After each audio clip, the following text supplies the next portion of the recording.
నమస్తే BC news కి స్వాగతం. నా పేరు నీలిమ. ముందుగా ముఖ్యాంశాలు. గుడుపల్లె మండలం కోటమాకానపల్లిలో మహిళలతో నారా భువనేశ్వరి ముఖాముఖి. స్వర్ణకుప్పం సహకారానికి సహకరించాలని విజ్ఞప్తి.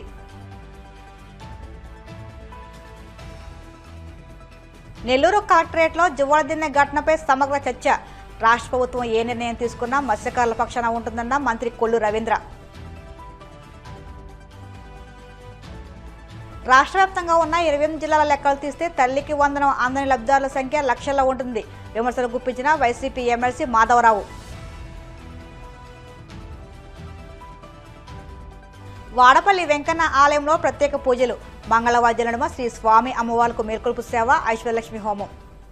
చంద్రబాబు మీద నమ్మకంతో కుప్పంలో పరిశ్రమలు పెట్టడానికి పారిశ్రామికవేత్తలు ముందుకొస్తున్నారని, మన బిడ్డల భవిష్యత్తుకు పరిశ్రమలు దోహదపడతాయని, అందుకు అడ్డుపడవద్దని, స్వర్ణకుప్పం సహకారానికి సహకరించాలని కుప్పం ప్రజలకు నారా భువనేశ్వరి విజ్ఞప్తి చేశారు. కుప్పం ప్రభుత్వ డిగ్రీ కళాశాలలో జరిగిన మెగా జాబ్ మేళాలో ఆమె పాల్గొన్నారు. గుడుపల్లె మండలం కోటమాకానపల్లిలో మహిళలతో ముఖాముఖి సమావేశమయ్యారు. వారి సదక బాధల్లో పాలు పంచుకున్నారు. నేను ఇక్కడికి ఈ గ్రామానికి నేను వచ్చానంటే ఒకటే కారణం, చంద్రబాబు నాయుడు గారిని ఎట్లా మీరు నమ్మి ఆయన్ని 8 సార్లు గెలిపించి ఆయన 4 సార్లు సీఎంగా ఆ సీట్లో కూర్చోపెట్టారో ఆ ఘనత మన మహిళలకి, మన కుప్పం ప్రజలకి దక్కుతుంది. ఆ నమ్మకం మీరెప్పుడు మీకు ఆయన వృధా చేయలేదు. అట్లానే ఇప్పుడు కూడా ఆయన కుప్పంకి అట్లానే ఆయన పని చేస్తున్నారు. అట్లానే నేను ఒకటే అనుకున్నాను మనసులో, ఒక ఎమ్మెల్యేగా ఆయనకి బాధ్యత ఉంది గ్రామంకి వెళ్ళి ప్రజలు సమస్య గాని అని కనుక్కోటానికి. ఒక ఎమ్మెల్యేగా ఆ నమ్మకంతోనే మీరు గెలిపించారు. కానీ నాకు అనిపించింది ఆయన గ్రామానికి వెళ్ళలేనప్పుడు, ఆయనకు ఆ సమయం లేనప్పుడు నేను ఆయన భార్యగా నేను ప్రతి గ్రామంకి వెళ్ళాలి అనే ఆ ఆలోచనతోనే ప్రతి 3 నెలలకు ఒకసారి మీ అందరి దగ్గరికి వస్తున్నాను. అది ఏమి రాజకీయ లబ్ధి పొందటానికి కాదు, ఏం కాదు. అట్లా మా కుటుంబం తరఫున నేను మీ అందరికీ కృతజ్ఞత చెప్పుకోవటానికి, ఇంకేమన్నా చంద్రబాబు నాయుడు గారు మీకేమన్నా చేయగలితే ఆయనకి చెప్పటానికి. అట్లానే ఆయన చెప్పిన ప్రతి ఒక్క వాగ్దాన్ని ఆయన తప్పకుండా నిరూపిస్తారు, చేస్తారు ప్రజల కోసం అని ఆ వాగ్దాన్ని నమ్మి మీరందరూ ఓటేశారు. మెయిన్ గా మీరు ఓటేసింది ఒకదానికైతే నేను ఎప్పుడూ మర్చిపోలేను, అది యువకులకి. అది ఏంటి మీరు చెప్పండి? జాబ్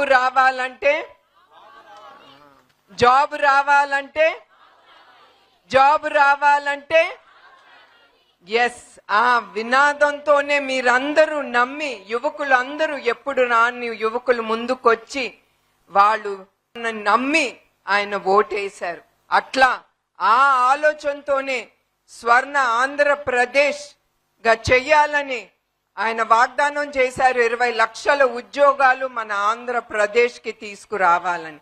అది తప్పకుండా ఆయన తీసుకొస్తారు. మన కళ్ళారా మనమే చూస్తున్నాము. ఆయన ఎట్లా నమ్మి ఇండస్ట్రీస్, వ్యాపార వ్యక్తులు ఆయన్ని నమ్మి ఎట్లా మనం కుప్పానికి గాని ఆంధ్రప్రదేశ్ గాని ఎట్లా వాళ్ళు పెట్టుబడి పెడుతున్నారు. అంత సులభం కాదు అది. ఆయన్ని నమ్మి ఆయన ముందలు చేసిన పని, ఉమ్మడి ఆంధ్రప్రదేశ్ కి ఆయన చేసిన పని నమ్మి మనకి పెట్టుబడి వస్తుంది. అది మన అదృష్టంగా మీరు భావించాలి. అట్లానే ఇవాళ నాకు చాలా సంతోషంగా ఉంది. ఇవాళ ఈ మీటింగ్ లో పాల్గొనటానికి మీ అందరూ చూపించిన ప్రేమ, ఆదరణ నేను ఎప్పుడు మర్చిపోలేను. అదే కాదు, ఇది ఒక చిన్న విషయం, కానీ దాంట్లో వాళ్ళు చూపించిన గౌరవం, ప్రేమ అనేది మీకు తెలియజేయాలి. ఇప్పుడే ఎండ పడతా ఉండింది. వాళ్ళు మేడం గారికి ఎండ పడకూడదని వాళ్ళు పైకి ఎక్కి దాన్ని ఎండ తగలకుండా మూశారు. అప్పుడే నాకు చాలా సంతోషం కలిగింది. ఎందుకంటే వాళ్ళకి చంద్రబాబు నాయుడు గారి మీద ఉన్న గౌరవం, భక్తి నాకు చూపించారు. అది నా అదృష్టంగా నేను భావిస్తున్నాను. మరొక్కసారి ఇక్కడికి వచ్చిన ప్రతి ఒక్కరికి పేరు పేరున మహిళలకి ఎస్పెషలీ అందరికీ నా హృదయపూర్వక నమస్కారాలు. మరొక్కసారి నేను మీ అందరికీ నా కృతజ్ఞతలు. ఎందుకంటే ఇవాళ ఆయన మళ్ళీ సీఎం అయ్యారంటే మీరు ఆయన నమ్మి మీరు మళ్ళీ కూడా ఆయన గెలిపించటం అది నాకు చాలా సంతోషకరమైన విషయం. మా నాకే కాదు మా కుటుంబంకి, మేము ఎప్పుడు మా కుటుంబం కుప్పానికి రుణపడే ఉంటాము. ఇంకేమన్నా చేయగలమంటే తప్పకుండా తిరిగి మన కుప్పానికి తిరిగి మా కుటుంబం పనిచేస్తుంది. మరి సెలవు తీసుకుంటున్నాను. మరొక్కసారి అందరికీ నా హృదయపూర్వక నమస్కారాలు. జై హింద్. రాష్ట్ర ప్రభుత్వం ఏ నిర్ణయం తీసుకున్నా మత్స్యకారుల పక్షాన ఉంటుందని, వారికి వెన్నుదన్నుగా నిలుస్తుందని మంత్రి కొల్లు రవీంద్ర స్పష్టం చేశారు.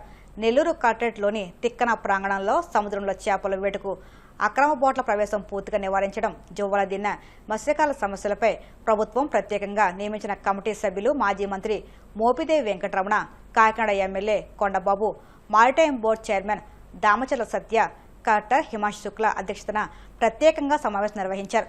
జిల్లా పరిధిలోని తీరంలో చేపల వేటకు అక్రమంగా తమిళనాడు, పుదుచ్చేరి బోట్ల ప్రవేశాన్ని పూర్తిగా అరికట్టేందుకు తీసుకోవాల్సిన చర్యలు, మత్స్యకారుల భద్రత, భరోసా మొదలైన అంశాలపై కమిటీ సభ్యులు ప్రజాప్రతినిధులతో చర్చించారు.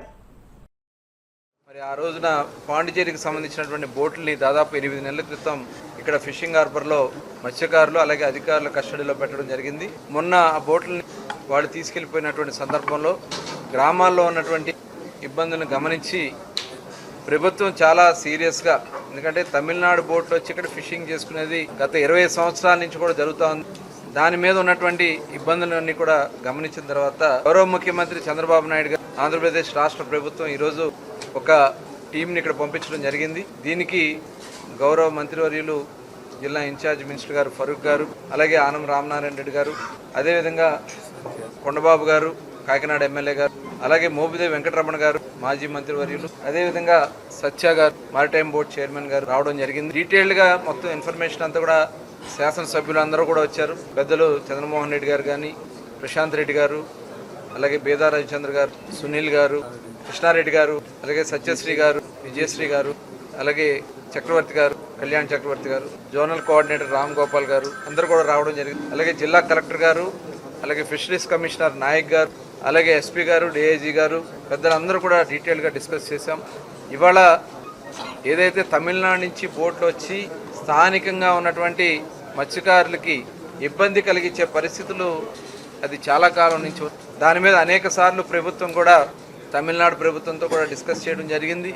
అయితే ఇక్కడ ఏదైతే కోస్టల్లో ఉన్నటువంటి పోలీసుకు సంబంధించి కొన్ని బోట్స్ ఉంటాయి, ఆ బోట్స్ అన్ని కొన్ని కారణాల వల్ల అవన్నీ కూడా రిపేర్లో ఉండడం వల్ల దాదాపు 27 స్టేషన్స్లో 18 బోట్లు ఈ కోస్టల్ మెరైన్కి సంబంధించినటువంటి బోట్లు ఉండి, ఆ బోట్లన్నీ కూడా రిపేర్ రావడం, దానివల్ల అవన్నీ కూడా ఆగిపోవడం, మన దీన్ని మానిటర్ చేయడానికి సరైనటువంటి టాస్క్ ఫోర్స్ లేదు.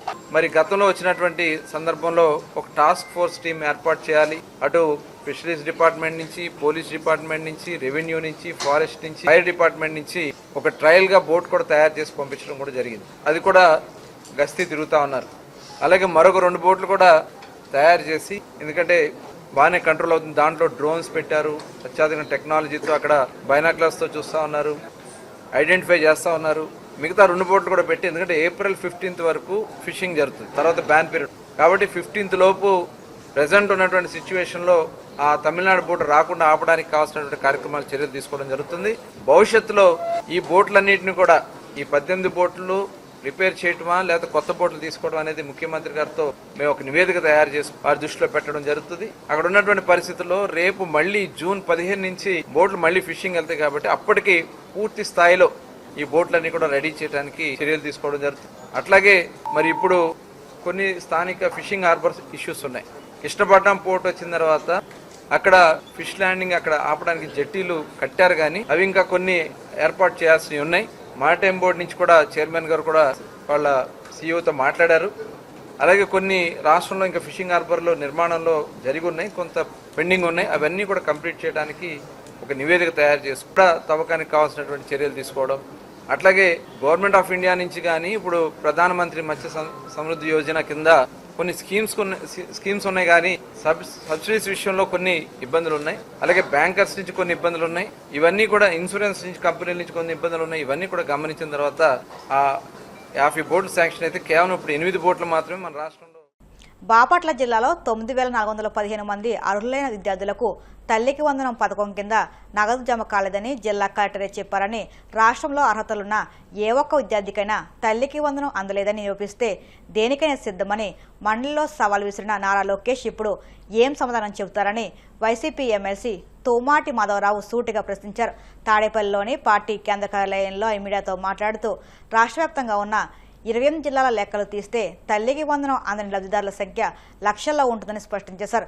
బాపట్ల జిల్లా డిఆర్సీ సమావేశంలో కలెక్టర్ చెప్పిన సమాధానాలను ప్రస్తావిస్తూ ప్రభుత్వంపై విమర్శలు గుప్పించారు. గత నెలలో జరిగిన కౌన్సిల్లో విద్యాశాఖ మంత్రి గారు మీరు తల్లికి వందనం ఈ రాష్ట్రంలో ఎంతమంది అర్హత కలిగిన విద్యార్థులు ఉన్నారో వాళ్ళ తల్లులకి పూర్తి స్థాయిలో మేము ఆ పథకాన్ని అందించడం జరిగింది. ఎక్కడైనా ఒక్కరికైనా మిస్ అయినట్టుగా కానీ మీరు సాక్ష్యం కానీ ఆధారం కానీ చూపిస్తే మీరు ఏం చెప్పినా మేము సిద్ధం అని చెప్పి లోకేష్ గారు మొన్న ఛాలెంజ్ చేయడం జరిగింది కౌన్సిల్. మేము అడుగుతా ఉన్నాం ఈరోజు క్లియర్ గా నిన్న మీ ప్రభుత్వం మీ కలెక్టర్ ఇచ్చిన డేటాలోనే బాపట్ల జిల్లాలో మొత్తం 1,40,406 మంది విద్యార్థులుంటే 1,21,842 మంది ఎలిజిబిలిటీ వస్తే మీరు 1,12,902 మంది స్టూడెంట్స్ కే మీరు తల్లికి వందనం ఇచ్చినట్లుగా దీంట్లో డేటా చూపిస్తా ఉన్నారు.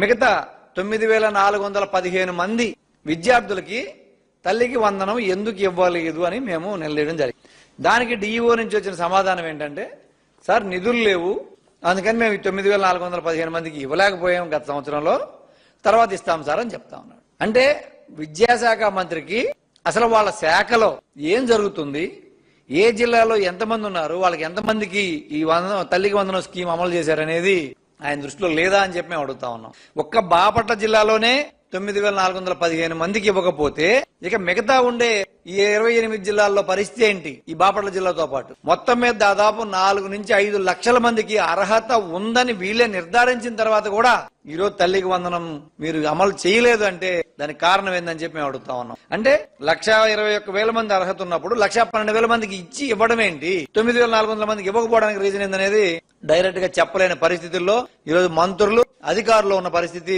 ఉందని చెప్పి మేము డైరెక్ట్ గా అడుగుతున్నాం. లోకేష్ గారు కళ్ళు తెరవండి, మీ శాఖలో ఏం జరుగుతుందో మీరు కళ్ళు తెరిచి చూడండి. సాక్ష్యాల ఆధారాలు అడిగారు కదా, ఇదే సాక్ష్యం ఆధారం మీ డిపార్ట్మెంట్ లో చెక్ చేసుకొని ఎంతమందికి ఇచ్చారు, ఎంతమందికి అర్హత ఉందనేది మీరు చూసుకొని తర్వాత మీరు సమాధానం చెప్పాల్సిందిగా మేము అడుగుతా ఉన్నాం. ఇది ప్రతి పథకంలో ఇలాగే మీరు మోసం చేస్తా ఉన్నారు రాష్ట్ర ప్రజలని చెప్పి మేము సందర్భం తెలియజేస్తా ఉన్నాం. ఇదే కాకుండా ఏదైతే మోందా తుఫాను అక్టోబర్ లో వచ్చిందో చాలా తీవ్ర స్థాయిలో రైతులు నష్టపోవడం జరిగింది. ఆ రోజు మేము కేంద్రంతో మాట్లాడాం, మేము రైతులు నష్టపరిహారం ఇచ్చేస్తాం అని చెప్పి మీరు హామీలు ఇవ్వడం జరిగింది. రైతులందరినీ కూడా మీరు చెప్పడం జరిగింది. కానీ ఇప్పుడు దగ్గర 6 నెలలు కావస్తా ఉంది మోంతా తుఫాన్ వచ్చి, అది పోయి కూడా 6 నెలలు అయితే ఈ రోజు వరకు నష్టపరిహారం ఎందుకు ఇవ్వలేదు అని చెప్పి మేము నిలదీస్తే దానికి మీరు ఇచ్చే సమాధానం ఏంటి? నిన్న మేము కేంద్రానికి లెటర్ రాశాము, వ్యవసాయ శాఖ మంత్రి గారు చెప్పారంట కేంద్రానికి లెటర్ రాశాము, కేంద్రం నుంచి నిధులు వస్తే ఇస్తాము, లేకపోతే మేము ఇవ్వలేము అని చెప్పి డైరెక్ట్ గా ఈ రోజు వ్యవసాయ అధికారులు లేకపోతే ప్రభుత్వం కలెక్టర్ వాళ్ళు నిన్న సమాధానం చెప్పే పరిస్థితి చూస్తే బాపట్ల జిల్లాలో ఎంత దారుణమైన పరిస్థితులు అనేది మీరు ఆలోచించాలని కోరుతున్నాం. ఎందుకంటే రైతులు అంత తీవ్రమైన తుఫాన్లు వచ్చి పంట నష్టపోయి వాళ్ళు సర్వస్వం కోల్పోయిన పరిస్థితుల్లో అసలు మీరు ఎటువంటి ఆర్థిక సహాయం ఇవ్వకుండా, కనీసం మీరు కేంద్ర ప్రభుత్వం నుంచి కూడా తీసుకొచ్చే ప్రయత్నం చేయకుండా, మీరు ఇవ్వకుండా ఈ రోజు అడిగితే 6 నెలల తర్వాత మేము ప్రశ్నిస్తే మేము కేంద్రానికి లెటర్ రాసాము, వాళ్ళు నిధులు పంపిస్తే ఇస్తాము లేకపోతే లేదనే సమాధానం రైతుల పట్ల మీ నిర్లక్ష్య వైఖరిని ఈ రోజు ప్రతిబింబిస్తుందని చెప్పి మేము చెప్తా ఉన్నాం. ఎందుకంటే వాళ్ళకి ఇవ్వాల్సిన రైతు భరోసా ఏదైతే ఉందో అది ఇవ్వట్లేదు మీరు, అన్నదాత సుఖీభవ అని. దాంతో పాటు ఇలాంటి విపరీతమైనటువంటి ఇబ్బందులు వచ్చినప్పుడు కూడా మీరు వాళ్ళని సపోర్ట్ చేయట్లేదు. ఇంకా క్రాప్ ఇన్సూరెన్స్ ఉండేది మా గత ప్రభుత్వంలో, ఆ క్రాప్ ఇన్సూరెన్స్ ఎత్తేసారు. పంటకి ఏదైనా నష్టం జరిగితే ఇన్సూరెన్స్ డబ్బులన్నా వచ్చే పరిస్థితి ఉండేది గత ప్రభుత్వంలో, ఇప్పుడు అది లేదు. ఏదైనా విపత్తులు వచ్చినప్పుడు మీరు ఇచ్చే పరిస్థితి లేదు. రైతు గిట్టుబాటు ధరలు లేక, ఎరువులు లేక, విత్తనాలు కల్తీలు వచ్చి ఇలాంటి రైతును పూర్తిగా నిర్వీర్యం చేసిన పరిస్థితి ఈ రోజు కనపడతా ఉంది. ఇప్పుడు కాసేపు ప్రకటనలు.